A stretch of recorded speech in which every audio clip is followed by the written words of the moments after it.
Hola, hoy vamos a hablar sobre la Ley General de Sociedades Mercantiles y el Código Civil. Vamos a definir primero qué son las sociedades mercantiles y se puede decir que es la unión de dos o más personas jurídicas o físicas mediante la cual aportan algo en común para un fin determinado, obligándose mutuamente a rendirse cuentas.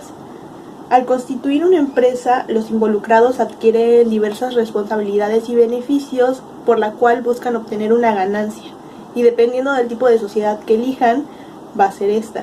Es por eso que es bueno saber qué es una sociedad mercantil y cuál es su función. Esta tiene la finalidad de un enfoque general sobre los tipos de organizaciones para aquellos que tengan en mente abrir una empresa.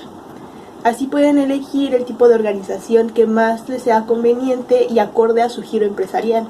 Estas sociedades, para que sean consideradas legales, tienen que estar reconocidas por las leyes mexicanas como entes jurídicos con personalidad propia. En México existen varios tipos de sociedades mercantiles, en específico son 7, y es recomendable que se analicen todas para poder tomar una decisión correcta.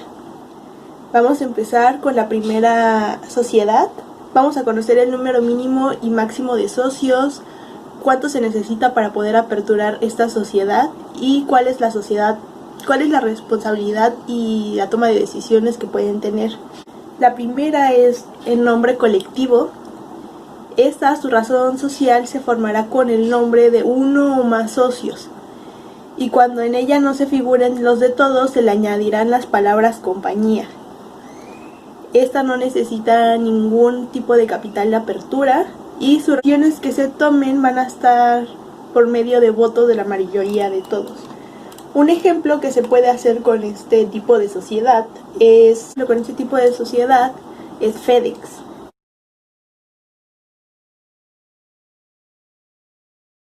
Es la comandita simple. La razón social se va a formar por los nombres de todos los socios y seguido de la palabra y compañía u otros equivalentes. Cuando en ella no se figuren todos, la razón social debe de contener como sociedad en comandita o su abreviatura SNC. Esta no establece un mínimo ni un máximo legal de apertura y su responsabilidad es que todos los socios comanditarios no pueden ejercer el acto de administración de ningún carácter de apoderados, y todos van a responder de manera subsidiaria y solidaria. Un ejemplo, aquí en México no se utiliza tanto la comandita simple, pero un ejemplo es en Colombia, Acesco, que es una empresa que produce acero.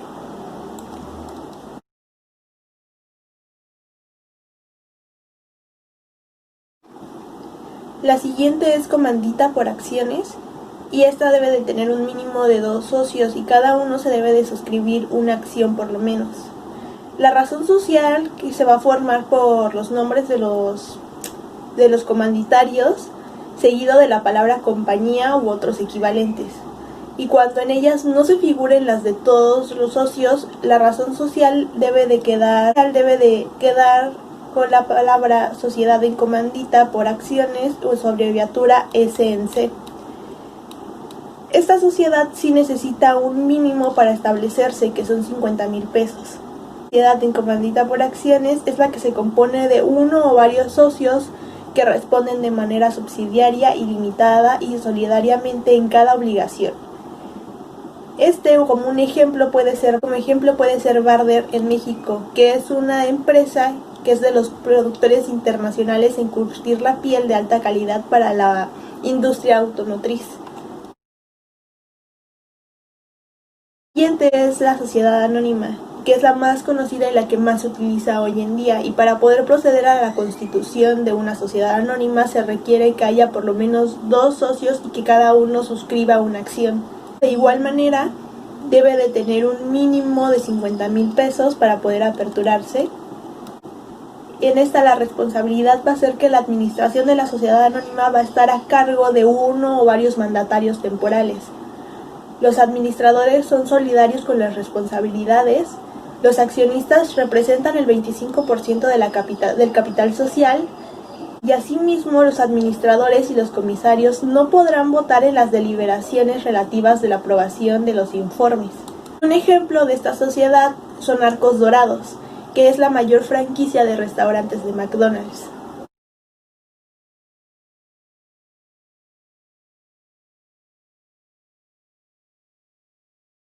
Es de responsabilidad limitada y esta no tendrá un máximo de 50 socios.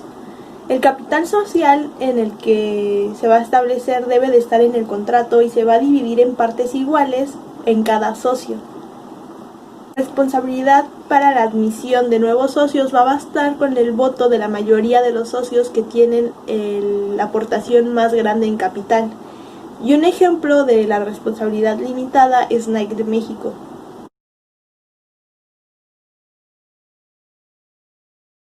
La siguiente es acciones simplificadas. La sociedad es aquella que se constituye con una o más personas físicas que solamente van a estar obligadas al pago de sus aportaciones.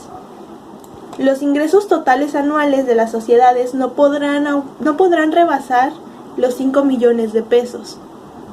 Y esta sociedad va a tener una asamblea de accionistas que va a ser su órgano supremo, por el cual va a estar integrado por los accionistas. Aquí en México tampoco se utiliza tanto las acciones simplificadas, pero un ejemplo es el Instituto Técnico de Colombia.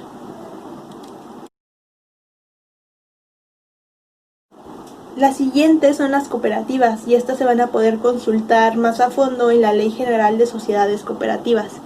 No tiene un máximo ni un mínimo de socios y el capital que se va a integrar para las cooperativas, acciones que se van a hacer al capital de estas sociedades, van a ser las aportaciones de los socios que van a tener rendimientos en una asamblea general de acuerdo a lo que se destine.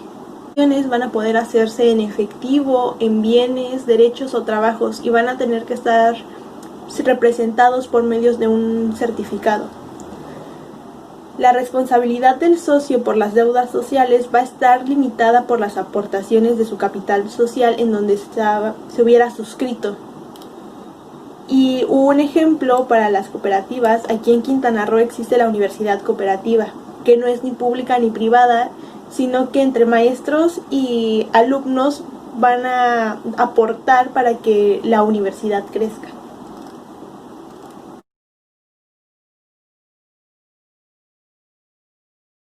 Va a poder consultar más a fondo en la Ley General de Sociedades Mercantiles. Vamos a seguir con el Código Civil y en esta vamos a conocer las asociaciones civiles y la sociedad civil.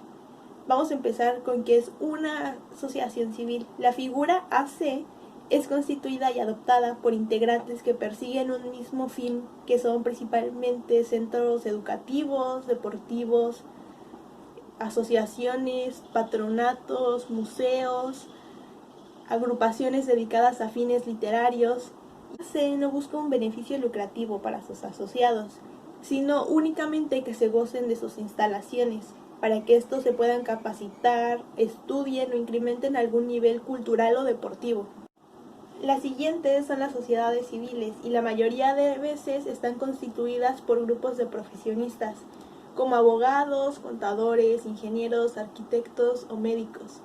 Las SC se crean con la finalidad de que sus socios obtengan un beneficio económico, una ganancia, pero que no especulan en lo comercial, o sea, no prestan sus servicios a terceros. Cabe ahora en el Código Civil, vamos a conocer su mínimo y máximo de socios, cuánto se necesita para aperturar y también la responsabilidad social de los socios. En la sociedad civil se requiere un mínimo de 2 personas y no se tiene un máximo conocido por la ley. El patrimonio de las asociaciones civiles se va a conformar por las aportaciones de los asociados y por el conjunto de activos, los bienes y derechos que se adquieran con el medio lícito y por sus obligaciones. Y el poder supremo de las asociaciones va a rendirse en una asamblea general. No van a contribuir en el impuesto sobre la renta las personas morales, las cuales se dediquen a la enseñanza, con autorización y reconocimiento oficial en los términos de la Ley General de Educación.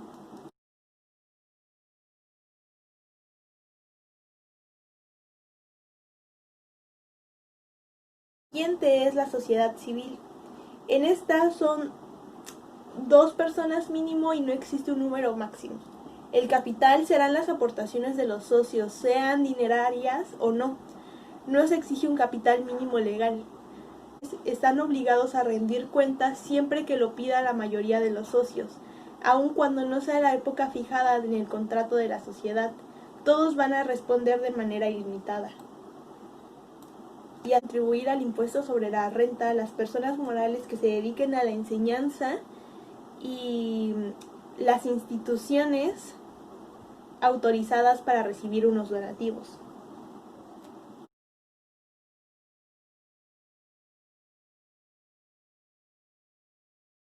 Aunque el concepto de asociación se presenta como algo atractivo porque se vincula con ventajas fiscales que suponen un menor pago de impuestos, sin embargo, a menudo se constituyen asociaciones que lo son tan solo de nombre, porque no reúnen las características necesarias para gozar de la legislación que es aplicable.